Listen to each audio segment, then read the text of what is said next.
Maayad-ayad na nga adlaw. Welcome back to the Pilipinx and Wellness podcast. This is Cheryl Sampson Ramirez, co-founder and co-host. We are excited to bring to you episode 4 of our 5th season titled Local Food to Kamayan. Co-host with me on this episode is Miss Sheena Katz. We are interviewing social ecology, environmental design, and food systems expert Dr. Amber Heckelman as we talk about food systems and how it relates to the overall realm of health and wellness. Dr. Amber Heckelman comes to us from the Greater Vancouver Area of British Columbia, Canada. We hope that you enjoy this episode.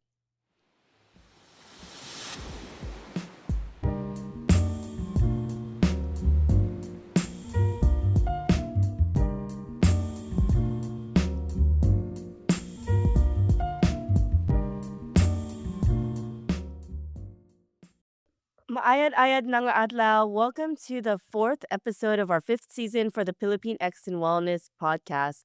I am your host, Cheryl Sampson Ramirez, and my pronouns are she, her, sha.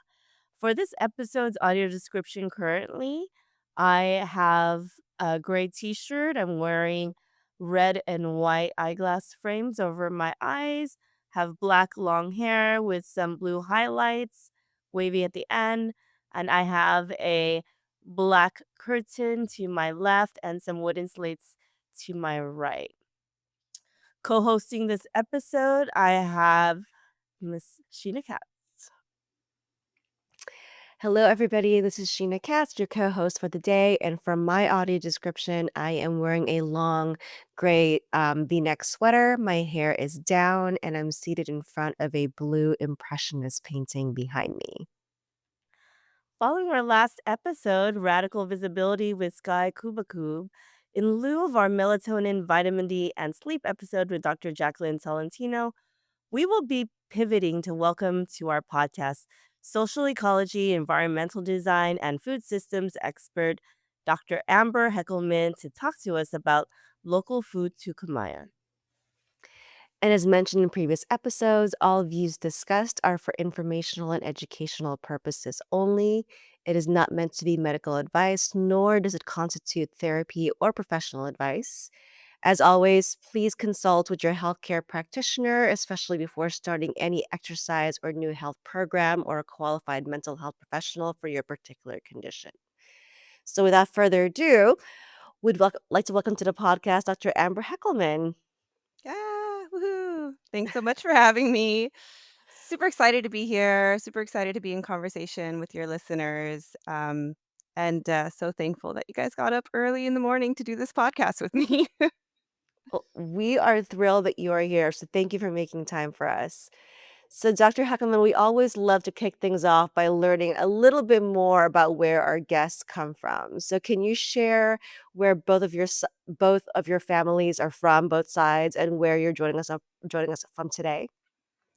Yeah, and if you don't mind, it is in my practice to do land acknowledgement. So should I do that here at the We'd love start of that. this? Yeah. Okay, great. So I use she, her pronouns, and um, I'll also sort of describe myself and where I'm at. So I'm sitting here in my kitchen. I've got my hair clipped back, got my headset on. Didn't bother with any makeup this morning. I wish I had, but I didn't really have time. So I'm looking a little bit bland right now. I'm wearing a long sleeve black uh, shirt with a sweetheart cut neck. And yeah, I think I've got a little bit of I guess my background is I have some shelves and some cabinets, and I have the entryway to one of my staircases, and yeah, I think that covers it. Hopefully, I'm not missing anything, you guys. Feel free to let me know if I am. But all right, so I'm joining you all today from the traditional, ancestral, and unceded territories of the Kwantlen, Matsqui, Katsi, and Simiamu First Nations, and otherwise, this area is known as Langley, BC, which is part of the Greater Vancouver Area in British Columbia, Canada.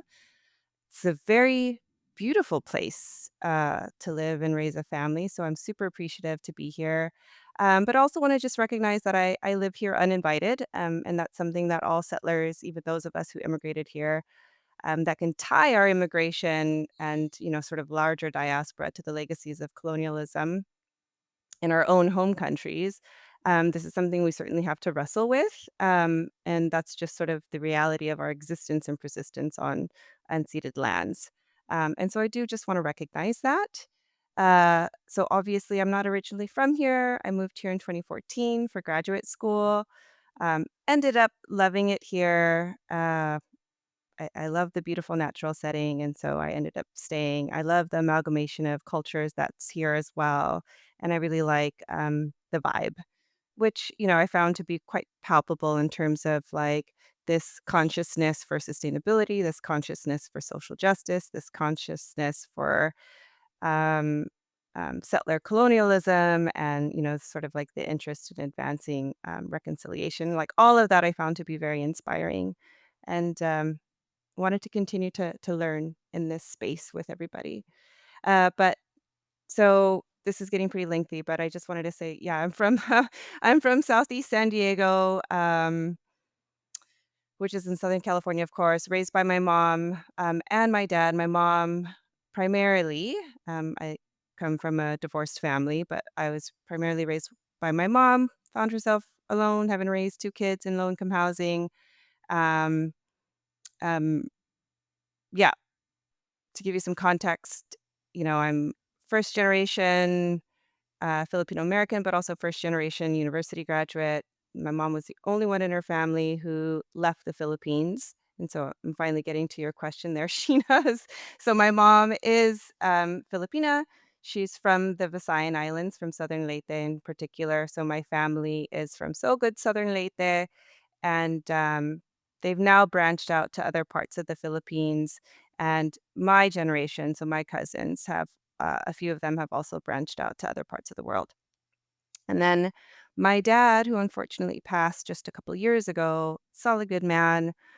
He was a third generation German, Scottish, and Irish American. And so that side of my family settled in Michigan, in Kalamazoo, Michigan, where most of them, I think, still live, yeah, today. So I guess getting back to your question once again, in a nutshell, I'm mestiza, so of mixed background, mixed heritage. But I always feel like inclined to also share that that also comes with um, a mixed socioeconomic um, status, background, and understanding because I grew up in sort of two worlds. So my mom being hardworking, immigrant woman, raising 2 kids on her own, really struggled to make ends meet, and so I kind of know firsthand what it looks like and what it feels like to be poor. My dad also being very hardworking, but also had the privilege that comes with being a white male in America, right? So he climbed the corporate ladder, did well for himself, um, wasn't rich by no means, probably, solid middle class, but, um, he gave me a sense of what it feels and looks like to have, you know, financial security and stability and to live comfortably.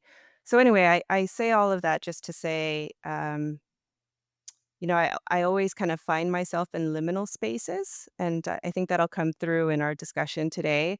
I'm never quite here, never quite there. I'm sort of always in these spaces in between, sort of navigating connections, bridging different worlds and perceptions. And I do think that has a lot to do with my background and my upbringing. I generally don't fit in anywhere, but I do find myself adapting and blending in everywhere, if that makes sense. Absolutely, and I think a lot of, our listeners will resonate with that too, just because being a Filipino American, you have to live that duality daily, and I think you're doing it in a different even level, so people will really resonate with that. Thank you. Mhm. And I want to say I appreciate the thoroughness of your introduction, Amber. I don't think we've had any other guest that has really dived into the different intersectionalities that they've grown up with as being a part of the diaspora. And I think you did so eloquently and thoroughly. It really provides context to our diaspora in terms of the different types of backgrounds that make up who we are as Filipinos or Filipinx. not just racial makeup, socioeconomic is important, and also origin stories of where we our upbringing takes place and how that influences us as individuals. So thank you for sharing. Yeah. Well, I feel like I'm gonna be like, "No, no, no, thank you." But, it's the way that you guys designed, I think, your questions. So it gets me to sort of open up and think a little bit more deeply. So, thank you for the opportunity to think through it. No, no, no, no, thank you. But let that be the thread of today's discussion, right? As we talk about local food to Kamayan, I think that's important context to run through this discourse that we're about to have. And first, Amber, we wanted to just publicly thank you for interviewing us initially, because when Pilipinx and Wellness started in our initial session, like via the Clubhouse app, no podcast. Everyone like, where's their first season? It was on the Clubhouse app, right? And we didn't have an opportunity to record any of those sessions yet. And back then, you featured us on Vancouver's co-op radio station, 100.5 FM CFRO. What did CFRO stand for again? Oh, I forget. I It's okay. forget, but it's community radio, basically, so it's like a Okay. yeah, community-run radio program. All good. I mean, well, we're traveling back into time here, right? Back into our brains. Yeah, and It clearly, I'm no longer, a radio host. It's yeah. it's been a few years now, so I I'm mean, that I'm was a back little in, bit like, October 2021, right? yeah. And so this is when, Jeepney Cafe's Land, Life, and Liberation program was happening. You did it in collaboration with John Nieto and, Jordan Laksamana. Shout out to the both of them. Yeah, John and Jordan. They were, like, one of the first people I met when I moved out here. Yeah, amazing, and, amazing connections. We had Jordan on also for our cycling and wellness episode with Nelson Ramboy. So one of these days we're gonna have to get John out onto the podcast. But just wanted to shout them out like I'm shouting out like, New Kids on the Block members here. But Jordan. So that's dating us, Oh dating me as I make god. that reference. Now, 4 years later, we're interviewing you on the topic of local food to Kamayan. We discussed this in our initial planning meeting, Amber, but let's contextualize for our audience why we titled this episode Local Food to Kamayan. Give us a brief overview of what we'll be discussing today as it relates to the title of this episode. Yeah, okay. So, let's get oriented here. Um, so local food movements, I think, are really interesting spaces. And they're spaces that are evolving, right? The sort of leaders, thinkers, and then even the wider discourse on local food movements, I think, over time are becoming increasingly diverse. And so, what I'm hoping to do is to compel all of your listeners and the wider Filipinx community to be a part of the local food movement because, I mean, just point blank, we matter for one, and we have very powerful stories. We have a beautiful and rich food culture, and we deserve to shape how our communities grow, share, and celebrate food. And I want to take a moment to really unpack why I think this is so important. So, when you look back at the organic food and farming movement that really started to gain momentum in the 1970s, um, it had a meaningful impact in that it started to draw attention to how food is being produced.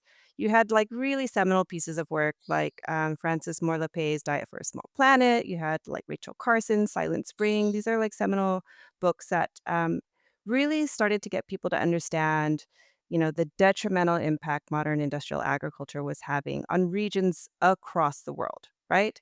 And this is because modern industrial farming systems, they're largely monocultures that are managed with agrochemicals, countless fertilizers, pesticides, fungicides, and so on, that are very toxic to the environment and they're toxic to people too, right?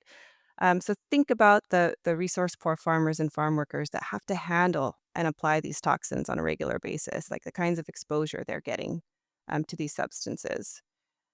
So the world at the time, to some degree, was starting to see and make connections between large-scale monocultures and ecological degradation, connections between agrochemicals and water pollution and eutrophication. We start to even more recently become increasingly aware of the health implications of long-term exposure to these toxins, not only on our health, like the people who are actually consuming these food products, but also, again, like I mentioned, the health of the farmers is starting to get centered in a lot of this discussion. Like thinking about the farmers and the farm workers who are having to constantly apply and handle these chemicals. Um, and that's just like the tip of the iceberg, right? I haven't even gone into some of the power dynamics that are at play with modern industrial agriculture, and some of the grabbing that has been facilitated over time, the peasant movements that are responding to land concentration and these kinds of land grabs, like in the Philippines, across Asia and Latin America, and all over the world, really. There are so many problems. Um, with these kinds of large industrial agricultural systems. And it's sort of I can go on and on. We can just spend the whole time just talking about all of the problems that they've caused around the world. Now, the local food movement is one of a collection of food and farming movements that are currently underway all over the world. We have like the food sovereignty movement that is really trying to bring together the voices of peasants and indigenous peoples from across the globe who are advocating for the right to control their own food systems. And in these kinds of protests and advocacies, they're really emphasizing local control over how food is produced, local control over how it's distributed, how it's consumed. Um, you also have like agrarian reform movements, like in the Philippines, where farmers are fighting some of the legacies of colonialism and the ongoing land concentrations, right? So fighting to recover land to grow food for their families and communities. And so you have all of this happening at the same time, right? But what makes at least the history of local food movements in North America a bit different is that it has or had this tendency, and to some degree still does, to reflect an affluent and primarily white demographic group, right? So imagine a local farmers market. Who's who do you see present, in these spaces? Imagine, a local grocer that supplies primarily, local, organic, free trade types of food products. What types of foods are available in these stores?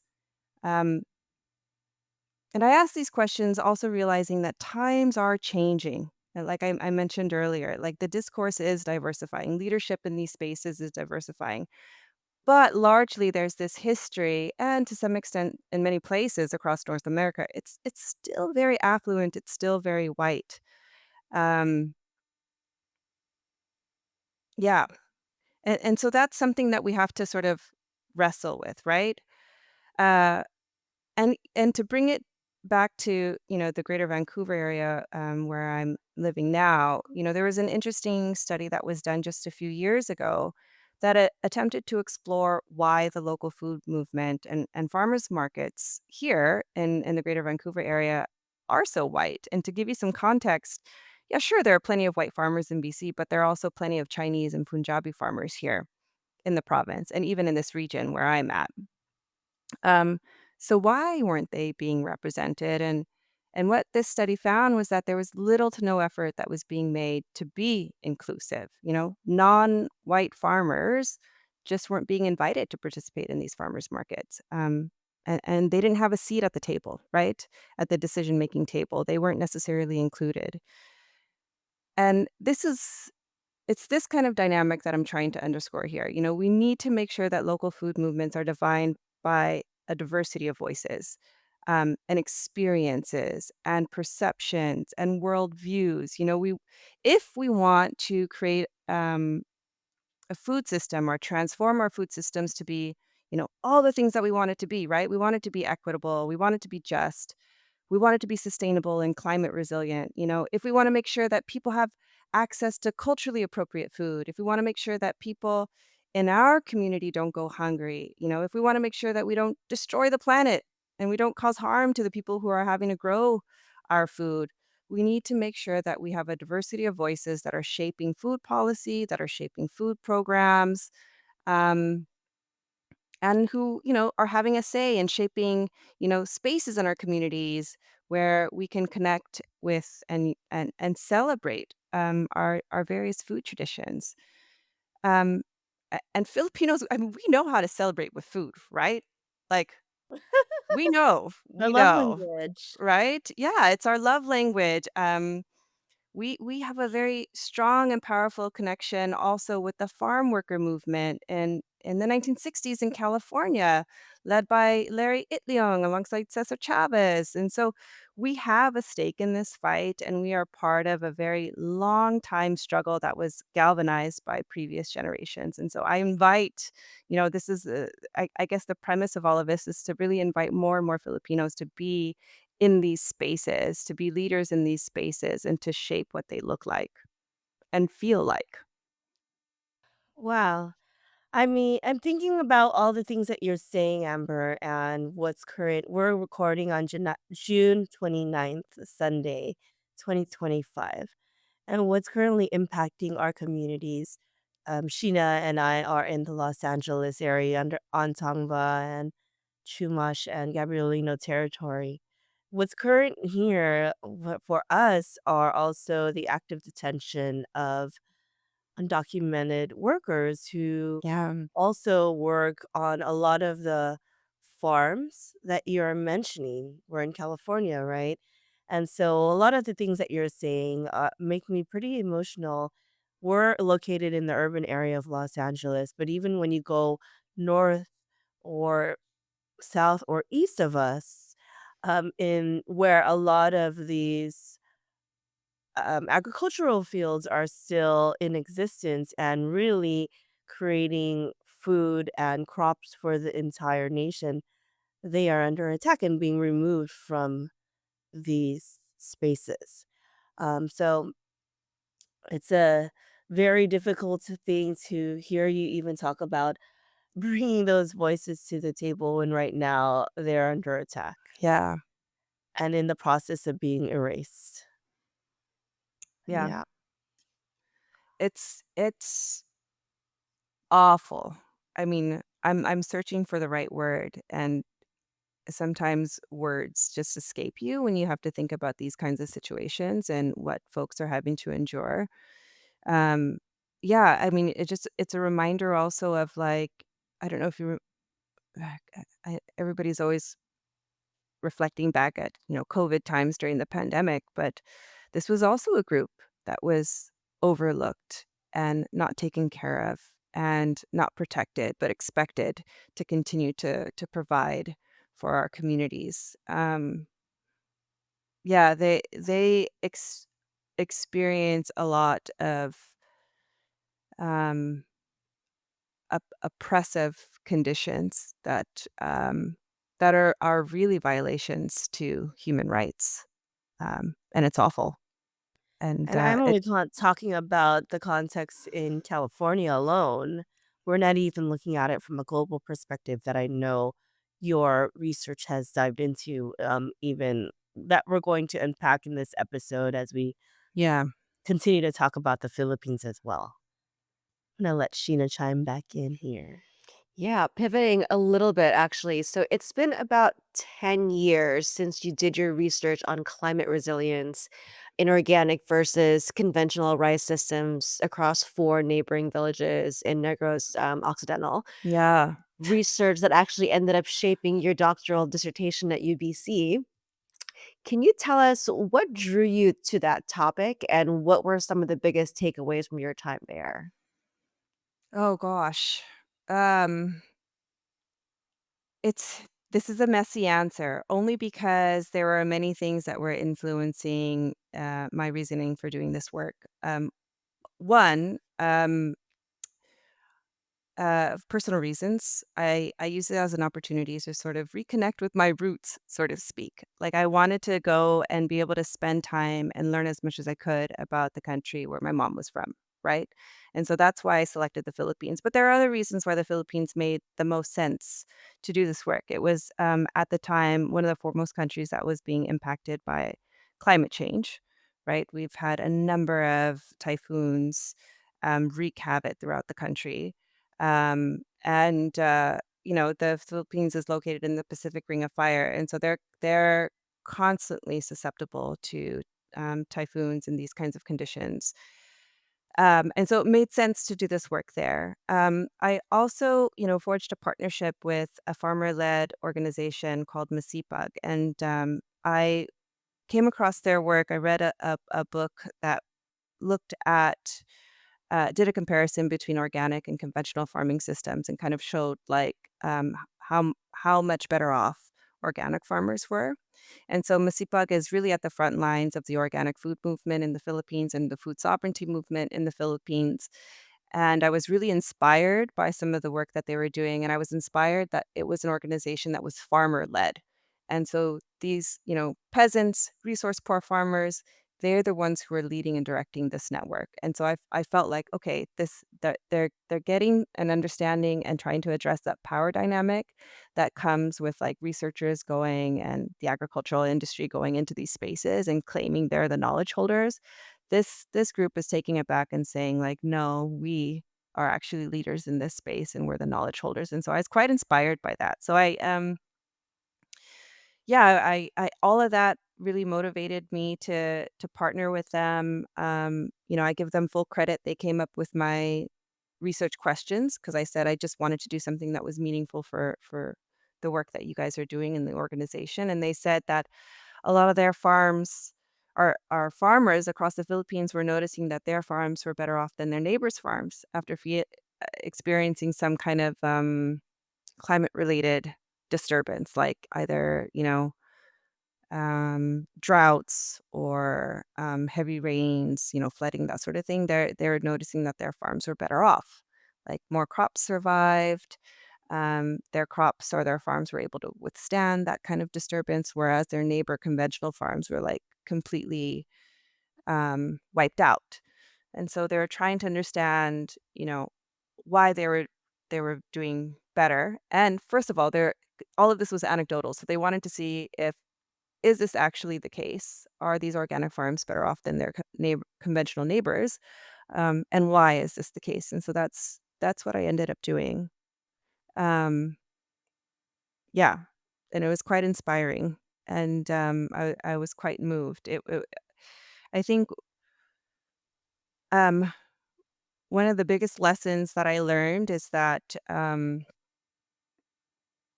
is that these resource poor farmers, they're incredibly innovative. They're very sophisticated leaders in their communities, and they have a very deep knowledge of the environments in which they're managing their farms. And it it just forces anyone who has exposure to this to take a step back and think very critically about research institutes, outsiders, industries that are trying to come in and say they have the solution and you can buy the solution from them. Um, I'm more inclined to think that no, the solutions are with the people on the ground. What are some connections that you take from that experience within your current arena of work around health and wellness, around food systems in the Greater Vancouver area? Yeah, so I haven't worked have I worked with farmers here? Less so with farmers here. A lot of the work that I've been doing in BC has been within the like food access space, but also within the school food program space. So Canada, up until recently, was the only G7 country that didn't have a federally funded school food program, which sounds crazy because it's just crazy. Um, yeah, so kids were just, bringing food from home every day. A lot of schools don't even have kitchens. Um, And so if you think about like school food being like sometimes for many people, especially for families who are food insecure, um, schools are often the only place where a child can get like a full meal. And so if you think about it's not going to resolve food insecurity, but it's a very powerful tool for helping families um, m- mitigate some of the food insecurity that they might be experiencing. And so it's just crazy that Canada wouldn't have a federally funded and supported school food program, but that's changed. They do have one now. They're still sort of like working out what it's going to look like and trying to build it out across the country. So I've done some work around there to inform policy and help to advance, um, efforts to create, healthy, sustainable school food programs. Um, and then I've also worked in the food access space. And so working with and really diving into and looking at like community based programs like food banks and meal programs, like those that are on the front lines of connecting people to food who need it most, to like who are experiencing food insecurity and hunger. And so looking at, how this sector um, is augmenting food security, but also how they could potentially be a part of transforming food systems, through like innovative models. And so to get to your question, Cheryl, about how has this like informed some of the work that I'm doing here is I am a very collaborative researcher. Um, and I've always worked in a very collaborative and collective way. Um, I find that people who are on the ground doing the work firsthand on the front lines, they hold a lot of knowledge, and they're often like well connected in communities, and so they have that in-depth understanding of context and conditions, and so that never escapes me. I always try to tap into that and help that sort of guide me in the work that I do. And I just overall I find a lot of hope in these spaces, like these spaces on the ground, like whether it's through like, resource poor farmers in the Philippines or, leaders or volunteers who are running food banks and meal programs, or teachers or not-for-profit organizations who are running meal programs at schools. I find like people are really inspiring, like what really motivates them and drives them. I'm energizes me. I just get energized by their leadership, and I allow it to sort of like it's the wind in my sail, you know? Yeah, I get it.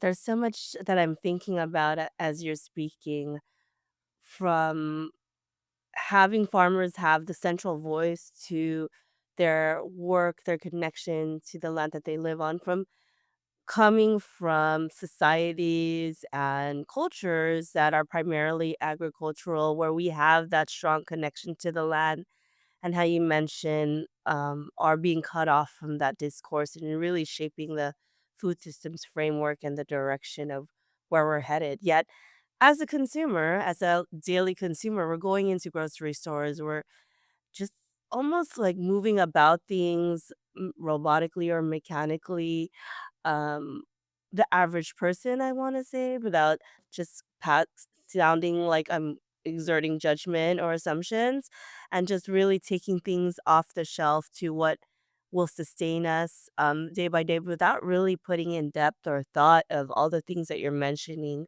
from exposure to chemicals to oppressive working conditions, and what we mentioned earlier, detention and now deportation. Ooh, I'll Ugh. add another D. I think what you're getting at there, Cheryl, and correct me if I'm wrong, is like disconnection. I think our food system right now works in a way where it disconnects people. We feel disconnected from where our food comes from. A lot of people have done studies and or have asked kids questions of like where vegetables come from, and they say the grocery store. A lot of the times they don't even know like food is grown in a field. Ugh. Um, a lot of the times people aren't making the connection anymore that uh, drumstick is part of a chicken. It's actually a you know, it was a living Life. thing. People aren't Yeah. making those connections, and, I think that the current food system and the way that it operates and, like and the industries that serve to benefit from its current operations Mhm. thrive in us being very disconnected. Mm. They make a lot of money as long as we stay very disconnected, um, and that's the key, and that's one of the reasons why, I wanted us to talk about the local food to Kamayan because I want our community to get connected, to be in these spaces, and to make these kinds of important connections. Thank you for mentioning that. And I think it's these connections that also impact why we're having you on a health and wellness podcast. We talk about as Filipinos or Pilipinx in the diaspora, all the food that we get excited about eating at every family party or dinner that we have.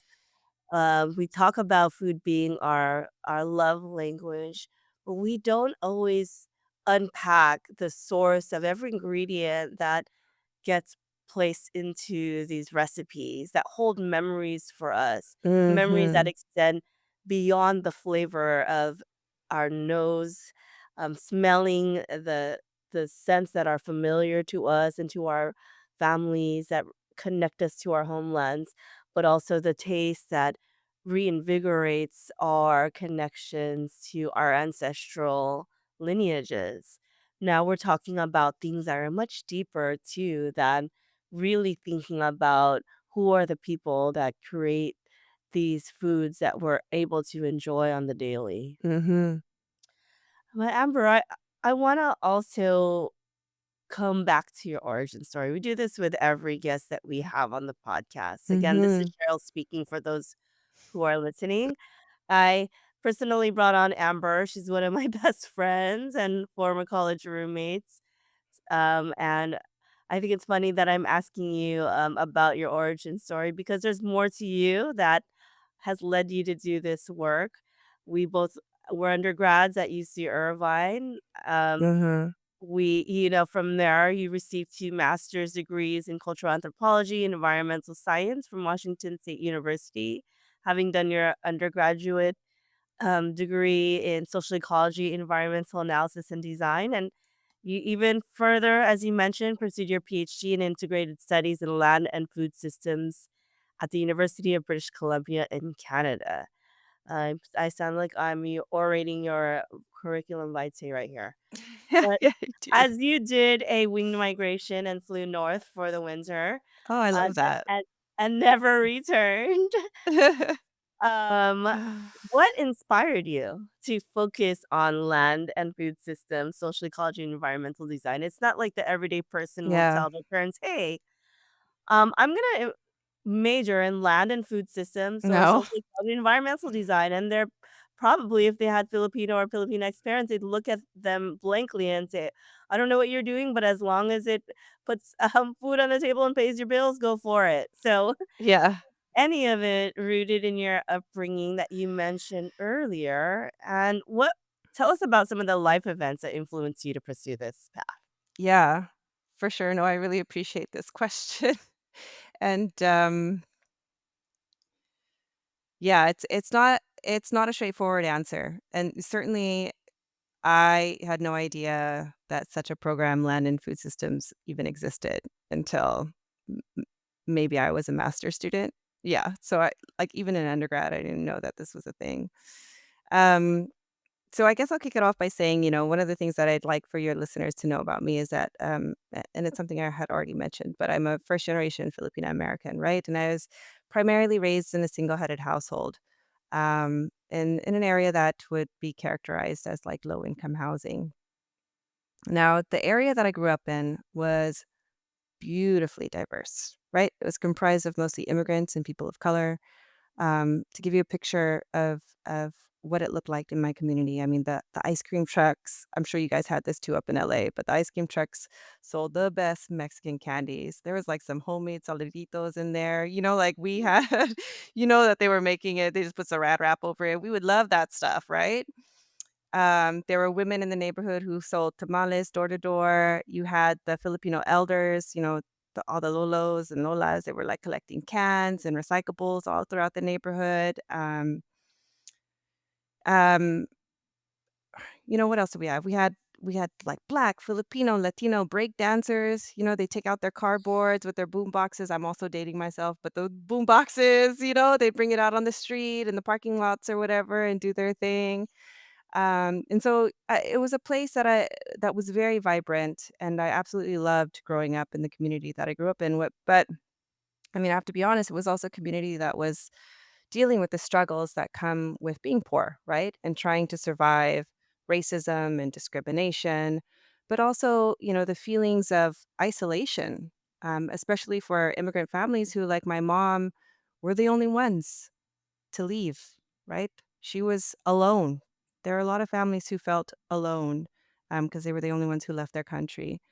So, my community and all of its rich, cultural diversity, I mean, it was also afflicted with gangs and drugs and violence, um, which often comes with like when you mix the two.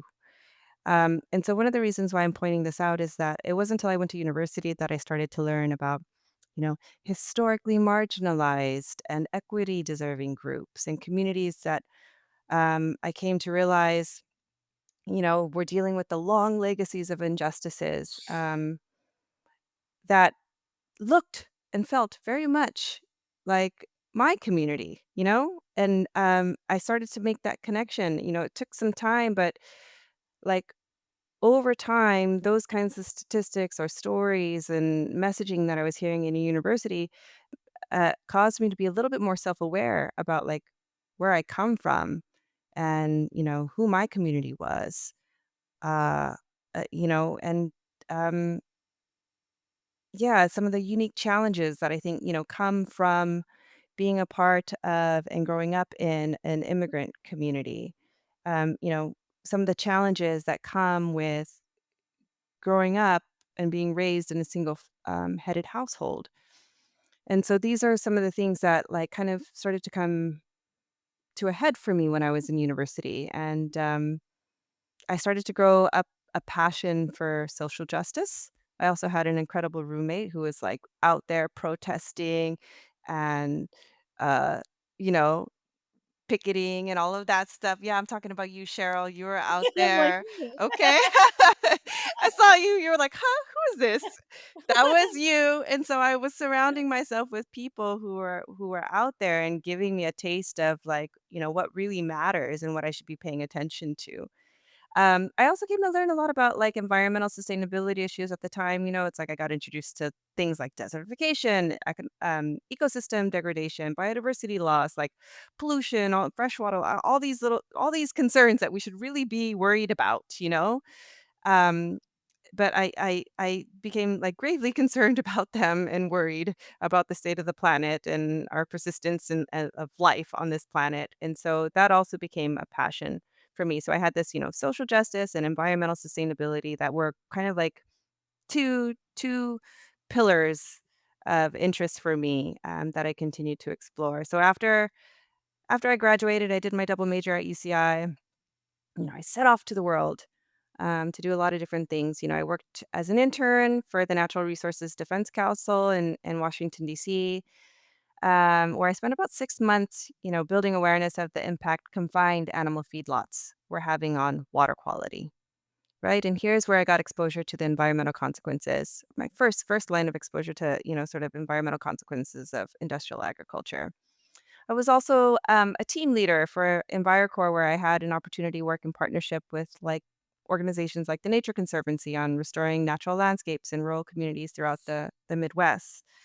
Um, I also returned, to my hometown of Southeast San Diego, and I worked as a regional manager for before and after school programs, um, located in communities that were very close to the communities or the community that I grew up in.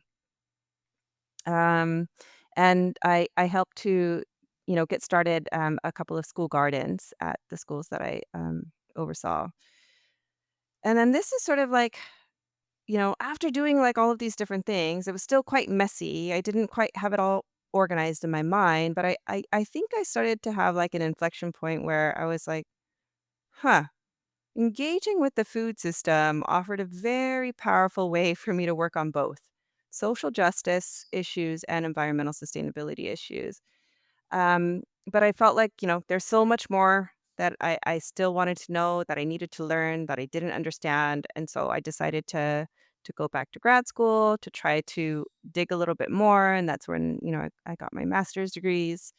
And I was really starting to explore food systems a little bit more intentionally at the time. And I just was very interested in like that human environment relationship and how that shapes the food system, but also how the food system shapes, human environment relationships. But um, okay, so that brings us to like me deciding to pursue my PhD at UBC, and that's where we've talked about it already. I forged that partnership with MASIPAG. Um, and gosh, I can't say enough how powerful that, experience was for me because I learned sort of firsthand how powerful, farmers can be, like, how powerful collective action can be, the power of coalition building, all of that. Um, and yeah, I don't know, does that answer your question, Cheryl? As I told you, it's a bit of a messy It's a bit of a messy answer. I didn't have it's not like, when you're a kid, they're like, "Oh, what do you wanna be?" "I wanna be a lawyer or a doctor." Yeah, it wasn't that. It was like, I'm just gonna go where my heart and interest is right now and try to figure it out. Yeah, that sounds very you. Yeah. Um, I wanna can I ask you also, as you talk about your research in the Philippines and also in North America, can I ask you what are some distinctions that you've unpacked from your research and experience there versus with working with farmers there, right, from your research, and also working or being a part of local food movements in the Greater Vancouver Area. Have you encountered distinctions in terms of the experiences from farmers there? Because it's not like the everyday person would Mm, has exposure to rice farms in the Philippines. Yes, maybe most people when we're traveling back home to the motherland and we enter the province, we might drive by these farmlands, right? These rice farms and see the source of where our rice is coming from, but it's not that we have the direct access to the knowledge and the experience that you had during your time there. And I'm curious to know what are some of the takeaways that we should know as Filipinos in the diaspora, along with the distinctions that you've experienced from both being there and in the Greater Vancouver area. I know you also have questions for us, but, I'm going to start there before you turn the table on us. yeah. This is a really good question. So, yeah, I think one of the first things that comes to mind for me is that in the Philippines, it was very clear and palpable that the resource poor farmers that I had an opportunity to learn from and work with, their not only their livelihoods are under constant threat, but even their lives are under threat. It's a very different, s- um, I guess, degree of conditions that they're having to survive in. Right? I can't say the same here in BC, although I think that, uh, it might maybe if you were to talk to an indigenous community here, they would feel the same kind of degree of oppression that a lot of resource poor farmers are feeling. Um, in the Philippines, And um, I mean, just to give you an example, there was a farmer um, organization that was a partner organization to MASIPAG that I was also working with when I was there. And it was founded and run by an agrarian reform lawyer, Attorney Ben Ramos. And this is a place like he lived on the compound where the organization operated. This is where I lived while I was there doing my research. And so I was quite familiar, and his house and his family was kind of near the building that I was living in, and very like it was all one like main compound um in Negros Occidental. I think it was maybe not even a year after I had returned and come home that he was gunned down. This was under Duterte. So just outside of his home, just outside of that compound. And he was somebody who was fighting for agrarian reform, fighting for landless peasants to get access to their land that was either grabbed or taken for them or that they deserved through agrarian reform policies. Um, and this is a story that's told over and over again throughout the Philippines, right? Um, Peasants are, um, yeah, they are dealing with uh, quite a number of afflictions and challenges that I can't say the farmers here in BC are dealing with that degree of oppression and violence, right? So that's the biggest difference that comes to mind. The other one, and um, shifting up my entire sort of like tone here is so one of the my mentors in the Philippines, and he was also one of the staff uh, of Masipag, so working for the network. Um, he'd always like he was great. He was always like talking to me about why Philippines is so great. And one of the things is he would always point out like, oh, in the West, like in North America, we're s- we're so worried about like food waste, right? Like we 30 to 40% of our food just goes into the garbage, into the landfill. Like it's a real problem if you think about like all of the resources that go into like growing that food, and then all of the people who are hungry and that food just gets thrown away. Like it's crazy. Um but he would always talk about how like they don't waste anything. They use the whole animal, right? Um they Food doesn't go into the landfill because then they feed it to, the chickens, the pigs, the dogs, the cats, and it's these kinds of practices that I guess are inherent in, Filipino life that um, that we've sort of become somehow so disconnected from those cycles and like how to be responsible with life and resources. And so that was another sort of messaging that I remembered, like, it stuck with me, like, "Oh, yeah, that's something that I really appreciate." Like, Filipinos, we might not talk about like, my mom will never talk about, being like sustainability or environmental sustainability, but it's like it's inherent in some of her practices. Um, like, I see her wash dishes and the way she, um saves soap, Water. or water. Yeah, she even washes it in the basin and then takes the And dirty water for water and waters the plants. Oh plants. my It's gosh, like, my mom does the yeah, same. there's these kinds of things that they do that we just kind of um they might not talk about sustainability, but their lifestyles are in a way that's very conscious, you know? Uh yeah, so that's very interesting, I feel. So, hello, this is Sheena coming back in. So, it's one thing to break down your work for a global audience, but how do you explain what you do to your family? in this case? Are there any personal stories that you can share about your work and how that's impacted them or shown up in your own life? This is such a good question, but such a hard question for me. I will just admit that I'm the black sheep of my family. Um, they all think I'm granola, and I get it.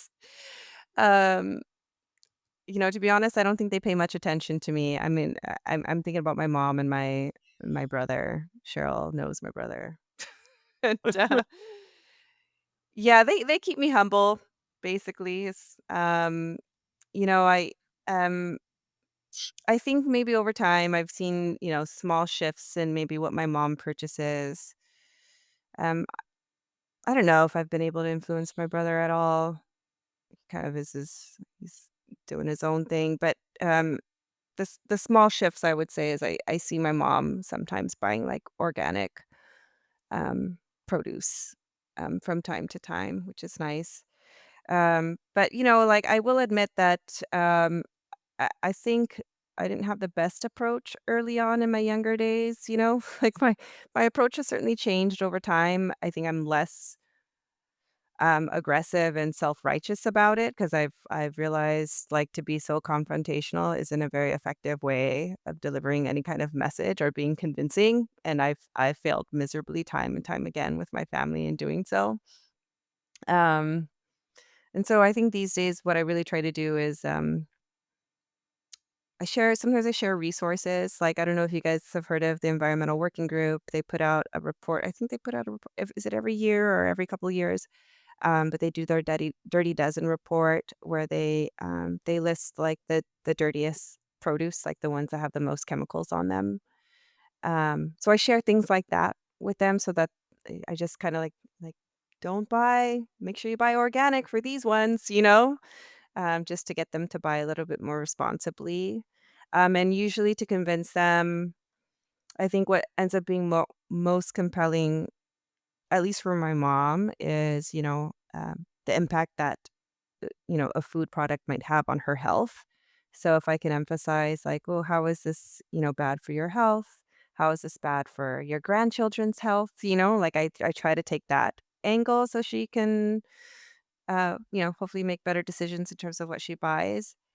Um, Maybe sometimes I'll talk about the impact on the environment, but it has to be a good day. It has to be a day where like, you could tell like, okay, they're actually interested maybe. Let me like go a step further and talk about like, the whole sustainability lens of things.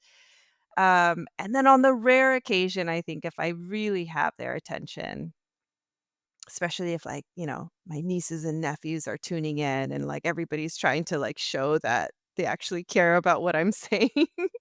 I don't know if it's performative or what, but that's when I'll start to maybe talk about, like, the social justice implications and, like, to bring in that lens. But, yeah, it has to be a very special occasion for that.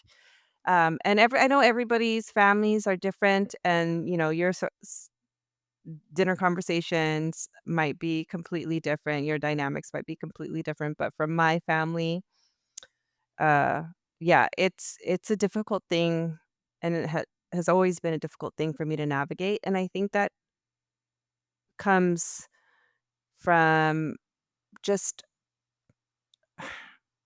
different challenges. I mentioned, I think early on that I'm first generation university graduate, so that already creates a dynamic within my family.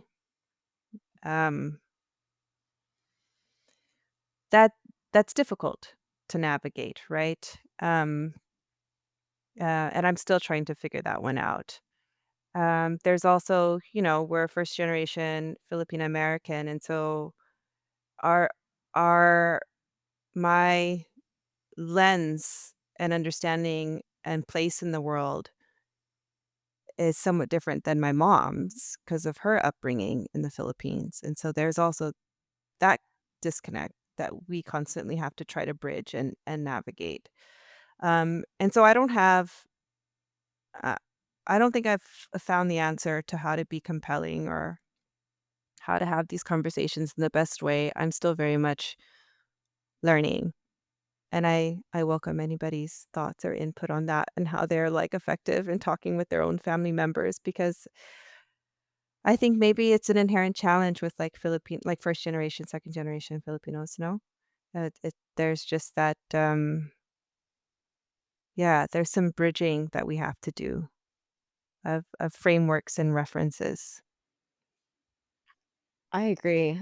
I mean, I think that it's gonna be a continuous challenge, but I think you hit the nail on the head. Leveraging the health aspect is probably the best way to Hmm, lead into that conversation because that's kind of universal for all of us, right? Especially as we all get a little bit older, both yeah. sides, I feel like. And actually, it's a good segue because I'm sure there are others who are listening to this and may still be wondering, what exactly does this have to do with health and wellness? So, can you actually talk about the relationship of local food movements within the context of health and wellness? Yeah, so I think if you think about local food movements, they're fundamentally about transforming the food system, right? It's about, um reconnecting, and I hate the word consumer, so I'm not gonna use consumers, but, like, reconnecting communities, um, to places and people who are producing, processing, distributing, preparing the foods that they eat. It's also about, making sure the ways we produce food align with our values, and need to ensure, sort of this sustainability aspect. We need to ensure that, farms are managed with sustainable practices, um, so that we aren't continuing to pollute our soils and our waters. We're not continuing to expose ourselves and farmers and farm workers to toxic chemicals, right? It's also about, backing local farmers and community economic development to ensure that money and resources stay and circulate within our communities, rather than, sort of leaving our communities. Um, and I think it's also about, making sure that we have access to foods and cuisines that have cultural meaning and significance to us, right? That foods, like Cheryl had mentioned earlier, I love this, Cheryl, what you said. I always say the same thing. Food holds memory, right? We want to make sure that we have access to those foods that hold memory for us so that we can continue to make new memories with them. And so I think, yeah, food is super powerful. Um, I think it's central to our health and wellness in so many different ways. And so being a part of, the local food movement that will shape what food is actually available to you and how it's made available to you is really critical, I think. And I'd love to see more Filipinos being a part of that space. Actually, that's a great segue because the next question was if there's one hope that you have for the Filipino community within the realm of health and wellness overall, what would that be? And if so, how do you see your work as contributing to that vision? This is a good question. Do we raise some hard ones for you? Yeah. No, it's like it's a beautiful question because it gets me to, like, think a little bit more deeply.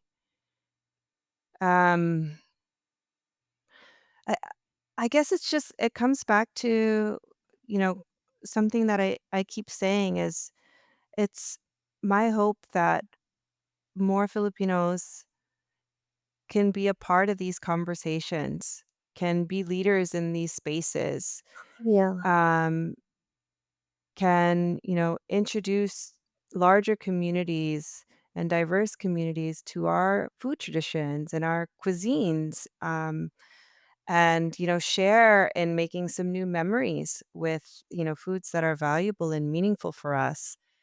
Um, and I think yeah, we have such a rich history that I think that a lot of other demographic groups, other immigrants, um, will have resonance with. It can be, we can serve as a bridge in diverse communities, and, uh, bringing people together, creating that social belonging and that social connection. And that's often done through food. And I know Filipino food is becoming very sexy. There's some really incredible restaurants that are popping up, food trucks that are popping up. Um, various like Filipino-owned businesses that are in the food space that are popping up, and it's super sexy. People are into it, and yeah, because it's delicious, and because there's it's not only delicious, but there's usually like a really incredible story to go along with the different cuisines that are being made and filling our bellies and being shared in communities. And so, um, yeah, and I haven't even touched on. I mean, I mentioned it quite briefly earlier, but we have a stake in the game as well, right? We have a history in as farm workers. We have a long history as also farmers, and indigenous farmers in the Philippines, and so connecting with that and learning from that and using that to shape what our local food systems can look like, I think could be very powerful. And I'm excited to see how it could transform our local food systems. And so um yeah, I just have full confidence and a lot of hope and Filipinos and what they could bring to the table. Thanks, Amber. I mean, we have some questions that are going to get us to the closing of the episode, but I know you had questions for us. Oh yeah. Well, you guys have been asking so many questions about, like how the local food movement, like why do I think this is so important? Like how does it speak to, or why is it resident with the Filipino diaspora community? And I just wanted to hear, like, based off of everything that we talked about today, like, what do you think will resonate with your listeners? Like, what do you think that they'll find to be important, or what will they sort of latch on to? Whoever wants to go first. You can start, Cheryl. What will they latch onto? I think just having a deeper, for me, I think just having a deeper understanding or reflection on where food is sourced. As you mentioned, we talked about disconnection earlier, and how generations after us are responding to, oh, well, I don't know if it comes from the grocery, right? But I think what's valuable is, and this has been the running theme of the week in conversations that I've had, is providing historical context Mm, to what we interact with on the daily. So because we're health and wellness, an integral part for me of wellness in our community is our connection to the land.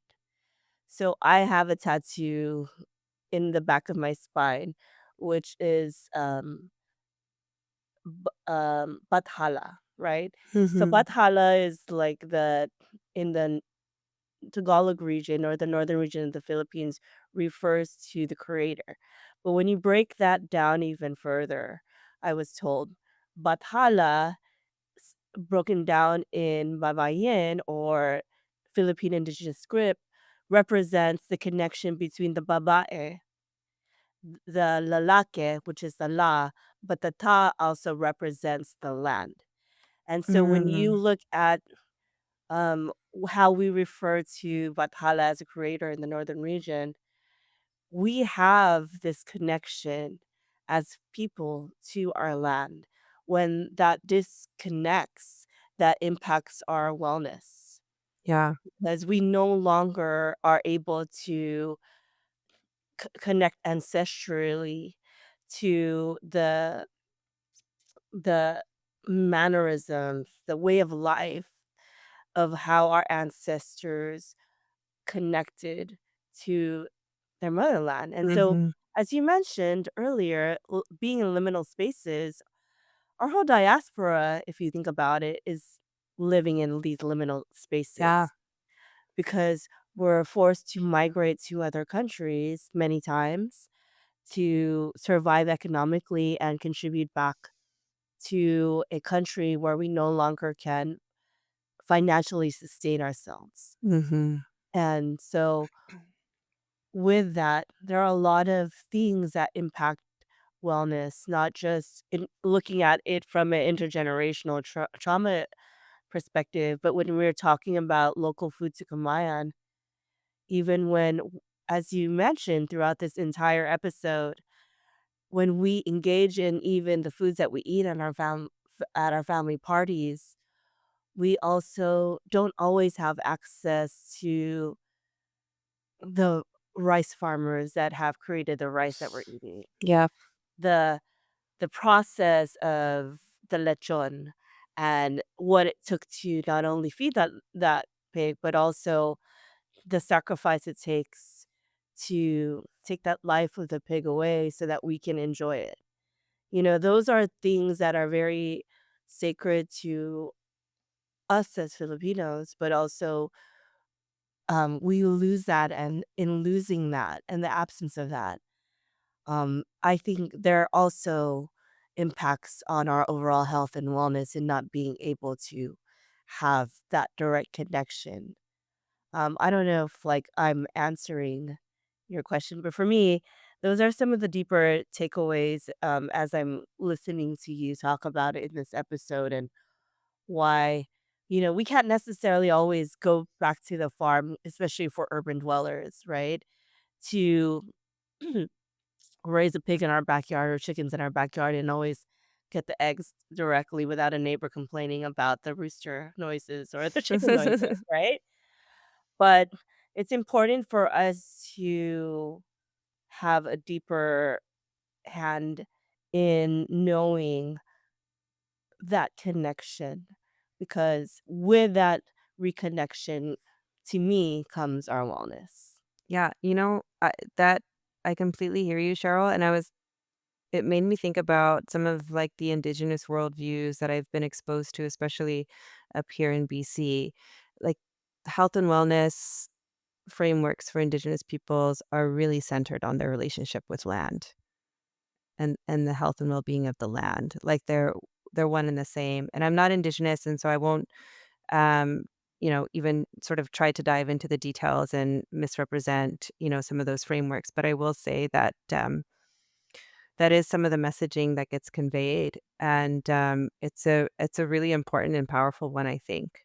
And I think there's a lot to learn from those frameworks and those worldviews in terms of how to respect the land, how to respect life on the land, how to live responsibly and respectfully, and how all of that, your relationship to the land, has a direct impact on your health and well-being.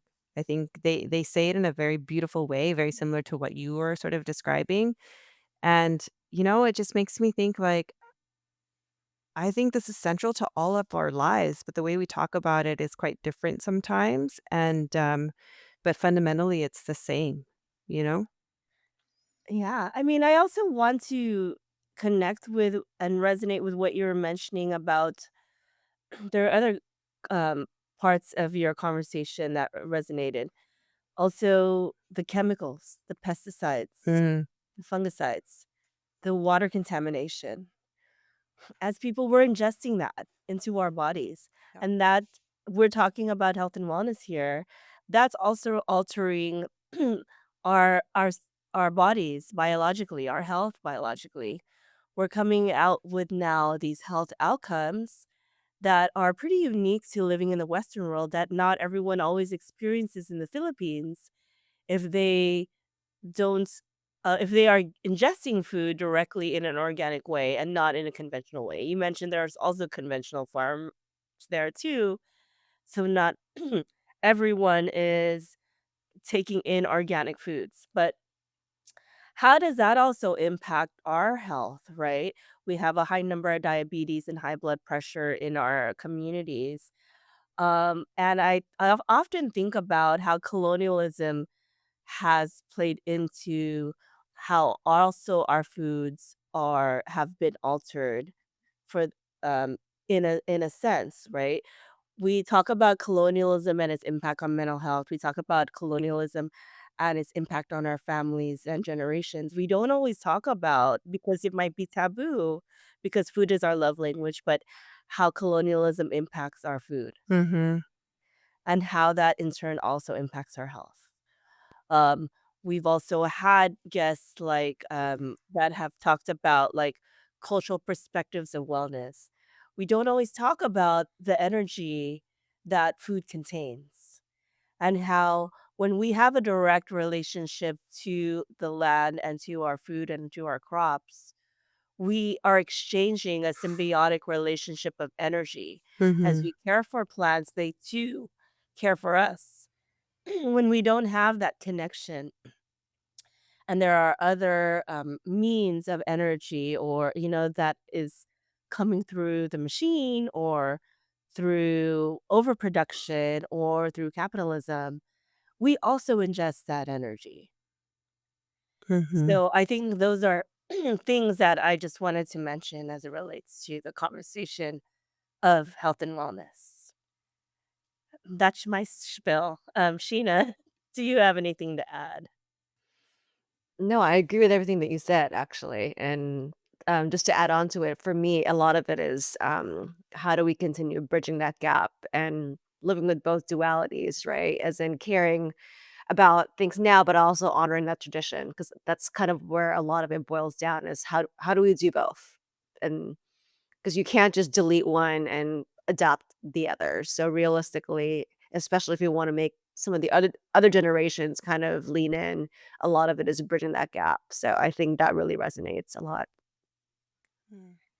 I mean, the title of this episode is Local Food to Kamayan, right? Kamayan is the act of also eating with our hands. Yeah. When we ingest food with our hands and when we touch that food, that is also an exchange of energy. You know, when we replace it with a knife and a fork, we no longer have that physical touch, that connection to the food. And so something even simple as that can really impact now as going full circle to that word that you mentioned, the disconnect. Mhm. So it's important to have conversations like this to have our community remember and reconnect to what is valuable and those relationships that sustain us. Because there is no disconnect between the land and the Philippines. We nourish it the way it nourishes us. So, what are some projects ever Well, I love that, that you what you just have? said, what you both Yeah, just I don't said. know, what is your feedback on that? Or take Um, on that? no, no feedback, and in terms of, projects, I've got nothing, you guys.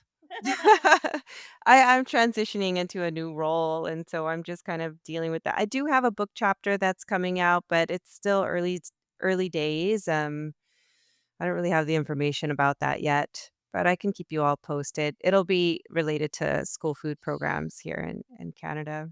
Yeah. But other than that, Mhm. I'm just trying to take care of these kids and, Yeah. Yeah. What do you think about like this conversation though about health and wellness in our community? Like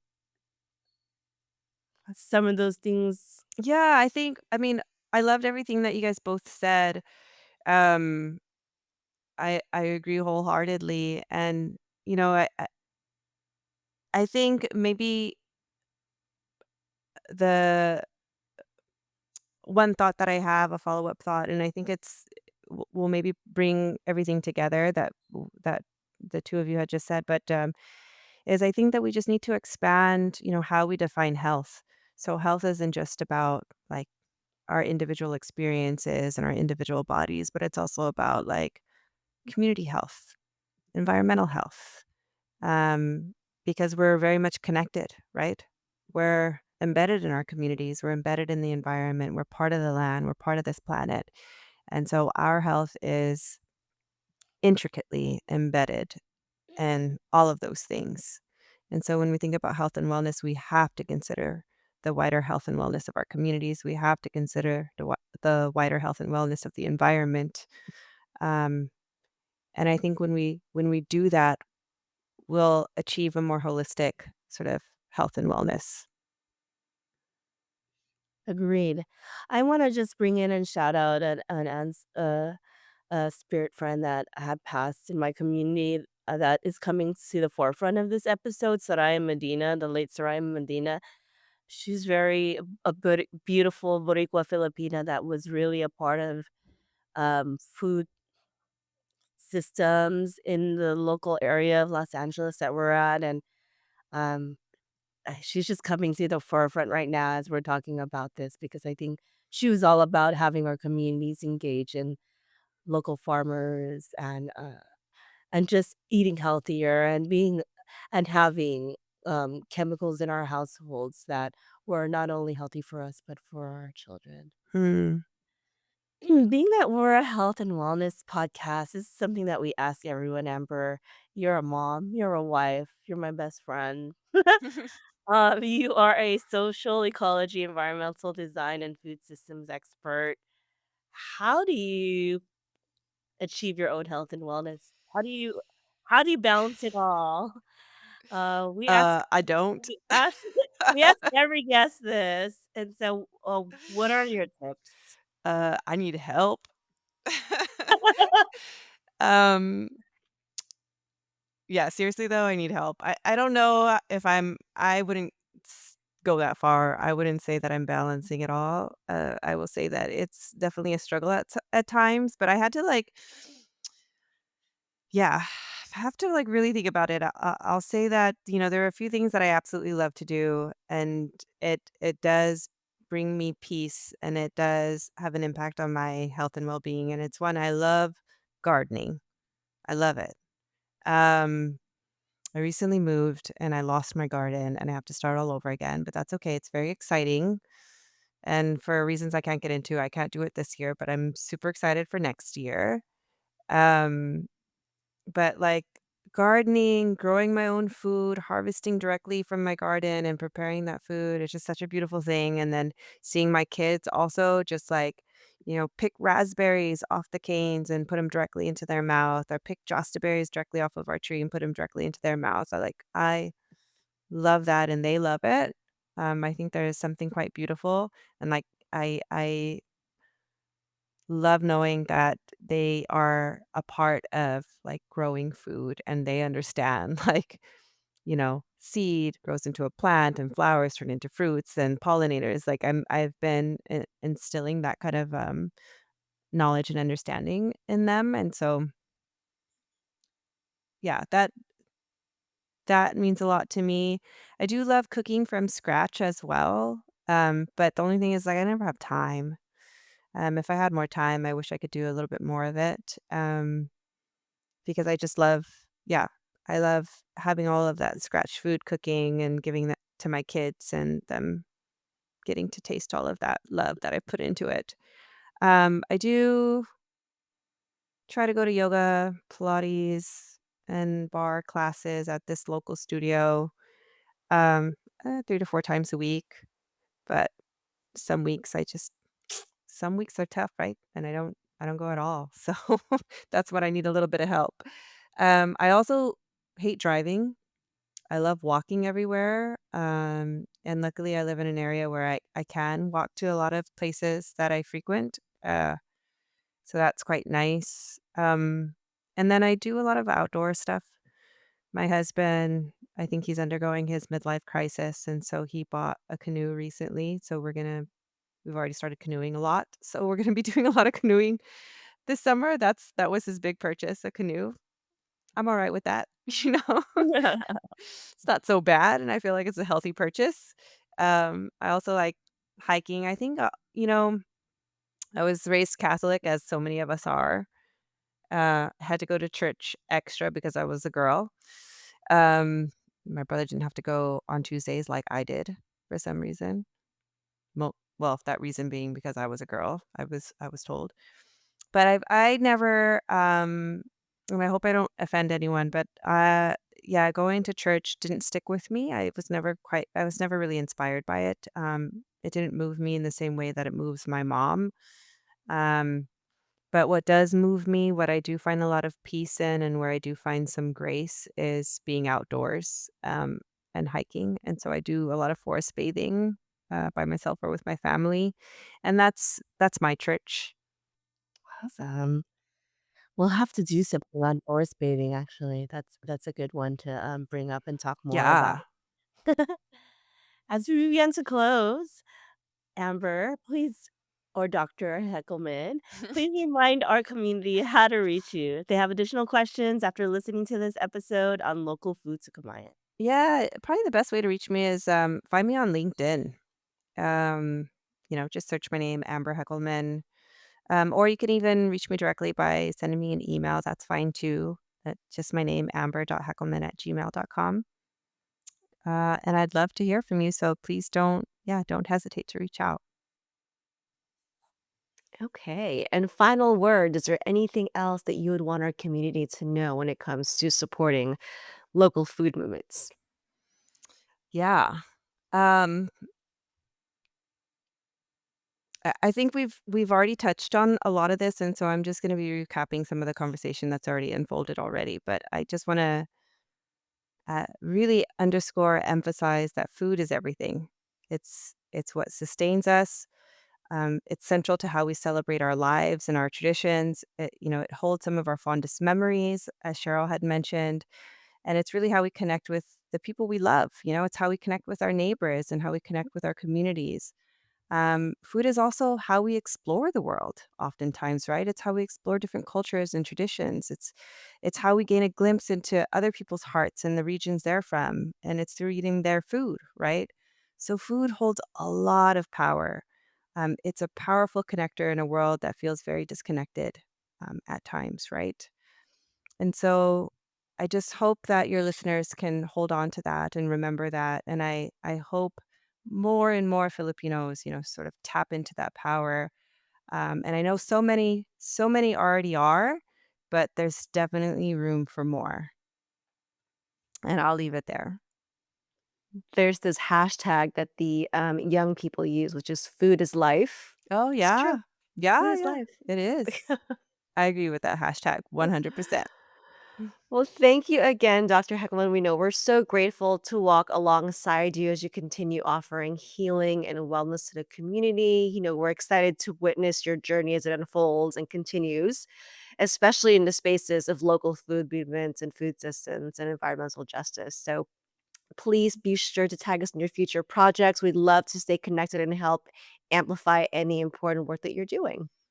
Thanks so much, Sheena. And thank you both for your questions. It was really amazing to be able to sit and reflect on these questions and really think deeply. And so I really appreciate that opportunity to do that.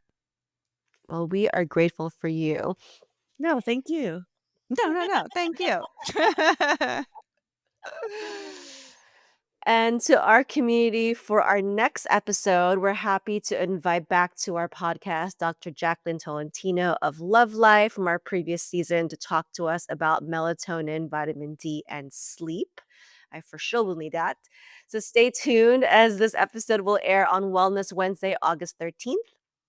And as we close, we'd like to acknowledge once again our guest speaker, Dr. Amber Heckleman, our creative lead, Richie, our video editor, Harmony Tangunan Kawan, our social media strategist and development coordinator, Kathleen Torrio, our outreach manager, Maya Custodio, our advisors, Allison De La Cruz, Rian De Los Reyes, and Safo Teologo, our community partners, SoCal Filipinos, the Filipino American Life, Rising Filipinas, Therapy Pinay, and all of our community members for your shares and support. As always, we'll be sharing more about our guests' work on our IG stories and highlights to learn more and access their upcoming events. Please make sure to follow us on at Pilipinx in Wellness and on Instagram, Threads, Facebook, Apple Podcasts, and Spotify. And don't forget to hit the like and subscribe button on our YouTube channel. Thank you again for believing in us and for being part of this community. Be well, everyone. Continue to take care of yourselves and each other. Maraming salamat. Salamat, Gid.